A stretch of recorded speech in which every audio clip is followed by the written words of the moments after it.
है। पूछो बेहिचक। अणु क्या होता है? हाँ, अच्छा सवाल है। आइए ध्यान से देखें।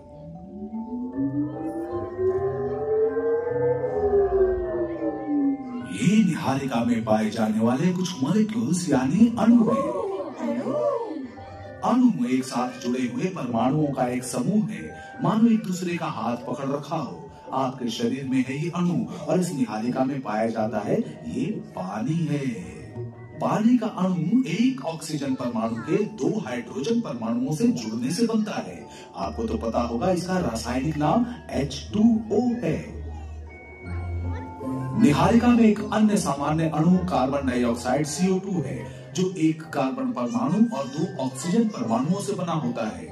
आपका शरीर कार्बन डाइऑक्साइड बनाता है और आप इसे सांस के द्वारा बाहर छोड़ते हैं। आप सब भी इस अणु का निर्माण करते हैं, बस इसे बाहर नहीं छोड़ते। क्या आपको पता है इसे क्या कहा जाता है? नहीं, नहीं। कोई और बताए?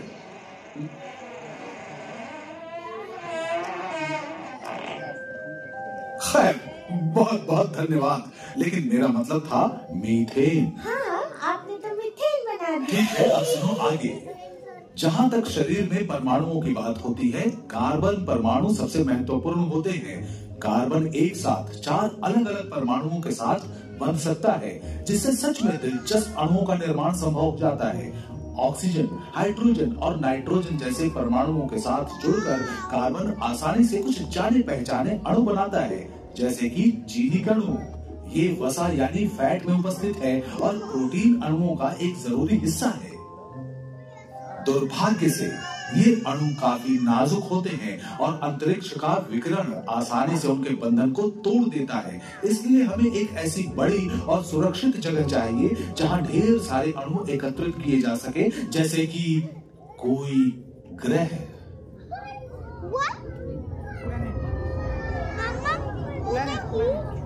गैसों, अणु, धातुओं और धूल की ये विशाल डिस्क ही हमारा सौर मंडल है, जिसके केंद्र में है एक नया सूर्य। इन मंडराते बादलों के भीतर गुरुत्वाकर्षण इन अणुओं को चक्कर खाते बड़े द्रव्यमान में खींच रहा है, जो ग्रह बन जाएंगे।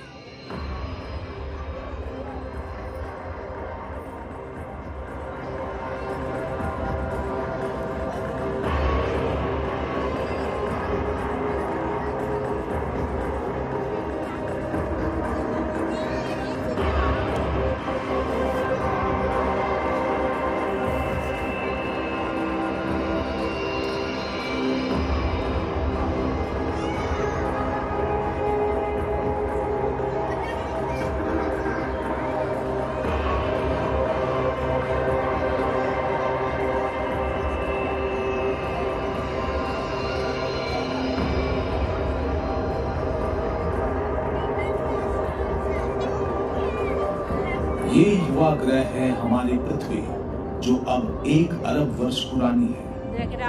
10 करोड़ सालों से भी ज्यादा समय से बची हुई धूल और जमी हुई गैसों के ब्लॉक इस ग्रह पर लगातार बमबारी कर रहे हैं। प्रत्येक आघात से सतह पिघलती है और वातावरण कार्बन डाइऑक्साइड, मीथेन और अमोनिया के अणुओं से भर जाता है। लेकिन अंततः प्रभाव कम होता है और सतह ठंडी होने लगती है। वायुमंडल में भाप तरल में बदल जाती है और बारिश होने लगती है। वर्षा हजारों वर्षों तक होती है। पूरी धरती में पानी भर जाता है।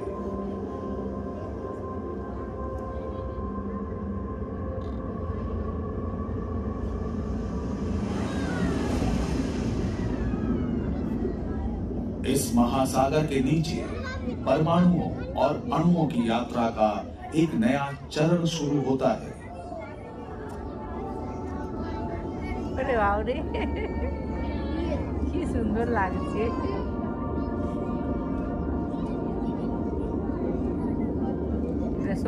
पृथ्वी के सतह की पिघली हुई चट्टान से गर्म हुआ पानी इनमें बने छिद्रों के माध्यम से फूटता है और जिसमें अणु घुल जाते हैं।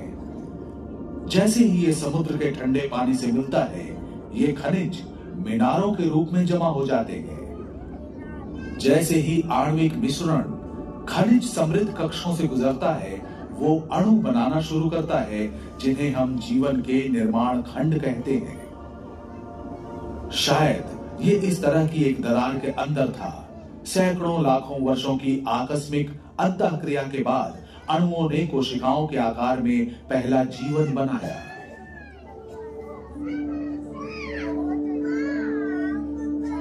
देखो सोलर सिस्टम, ये हमारा सोलर सिस्टम। सोलर सिस्टम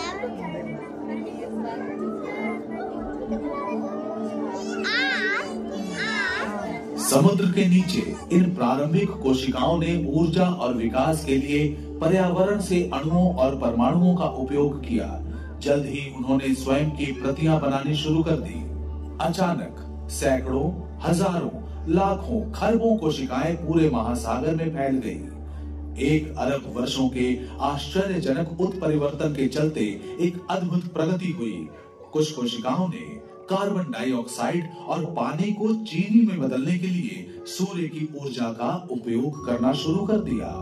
इस महाशक्ति प्रकाश संश्लेषण के कारण कोशिकाएं कहीं अधिक तेजी से बढ़ी, लेकिन सामने एक बुरा आश्चर्य था। इन नई सुपर कोशिकाओं से निकला ऑक्सीजन और वायुमंडल में निर्मित होते होते इसने हमारे ग्रह को हमेशा के लिए बदल दिया। अत्यधिक प्रतिक्रियाशील ऑक्सीजन ने बड़ी संख्या में कोशिकाओं को विषाक्त किया और हुई सामूहिक विलुप्ति। लेकिन कुछ कोशिकाएं बच गईं। जब उनकी प्रतियां बनी, उन्होंने दुनिया को इस नई गैस को सहन करने, यहाँ तक कि उपयोग करने में सक्षम कोशिकाओं से भर दिया और जीवन आगे बढ़ता गया।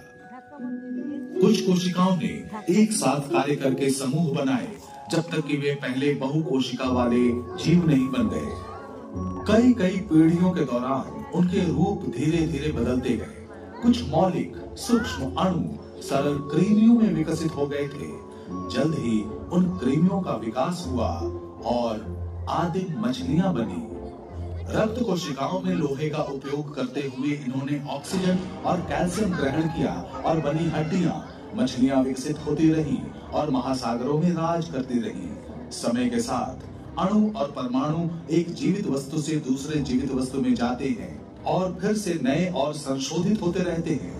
पानी के ऊपर, जमीन पर पौधों और विशाल कीड़ों ने कब्जा कर लिया। जल्द ही उनके पीछे मछलियां आ गईं, जो समुद्र से बाहर रेंगने और ऑक्सीजन युक्त हवा में सांस लेने की क्षमता से भरपूर थी। सांस में ऑक्सीजन लेने वाले जीव सरीसृप बने, जो डायनासोर कहलाए। 10 करोड़ से भी ज्यादा सालों तक डायनासोर ने धरती पर राज किया। ये अणुओं के महाराजा थे। और फिर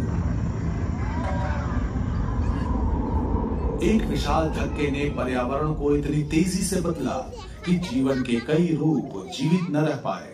डायनासोर का युग समाप्त हो गया, लेकिन कुछ प्रजातियां जीवित रहीं। डायनासोर के खत्म होने के बाद परमाणुओं के बेहतर संयोजक स्तनधारी उनकी जगह लेने के लिए आ गए। प्रकृति के नियमों के अनुकूल बनते हुए उन्होंने नई जीवन शैली अपनाई। जैसे जैसे प्रजातियां खत्म हुई और नई प्रजातियां पनपी, इस वंश वृक्ष ने पीढ़ियों का रूप निर्धारित किया। फिर लाखों साल बाद वंश वृक्ष की एक दूर की शाखा पर नए स्तनधारी बंदर पनपे। कई पीढ़ियों के बाद इस शाखा की एक टहनी पर कुछ बहुत ही अजीब बंदर आ गए।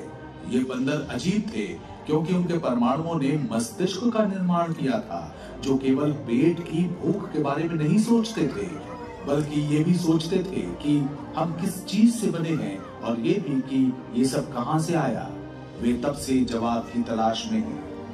हमने पाया है कि हम परमाणुओं से बने हैं और ये परमाणु उतने ही पुराने हैं जितनी इस ब्रह्मांड की यात्रा।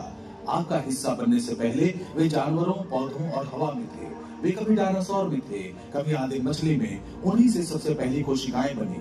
कोशिकाएं उन अणुओं से बनती हैं जिनमें परमाणु होते हैं, जो सबसे पहले धूमकेतु और क्षुद्र ग्रहों के रूप में पृथ्वी पर आए थे। जटिल परमाणुओं से भरे विशाल निहारिकाओं के बादलों के भीतर जन्मे, विस्फोट होते तारों से निकले वे परमाणु, जो तारों के केंद्र में गुरुत्वाकर्षण द्वारा जुड़े हुए थे। तारे जो हाइड्रोजन के विशाल बादलों से बने थे, वही हाइड्रोजन जो प्रोटॉन और इलेक्ट्रॉन के बीच की पहली कड़ी थी। लेकिन कहानी तब शुरू हुई थी जब ब्रह्मांड की एक छोटी सी बिंदु से विस्तार हुआ। और ऊर्जा मिलकर पदार्थ का निर्माण करने लगी।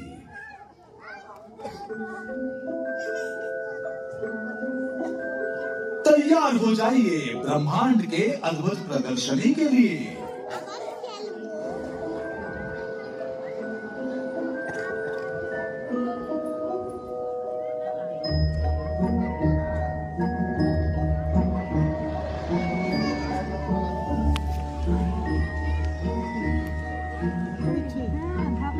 हम चले थे सफर पर ये जानने कि हम किस चीज से बने हैं और ये सब कहां से आया। हमने देखा है कि कैसे हमारे शरीर के परमाणुओं में ब्रह्मांड का इतिहास छिपा है। हमारे रक्त में लौह कण और हमारी हड्डियों में कैल्शियम से लेकर सांस देने वाली ऑक्सीजन यानी सारे के सारे परमाणु दूर की एक प्रकाश बिंदु से आए थे। तो अगली बार जब आप रात के आकाश को देखें तो याद रखें कि आपके परमाणुओं का सफर कहां से शुरू हुआ था। हम सभी सितारों से बने हैं।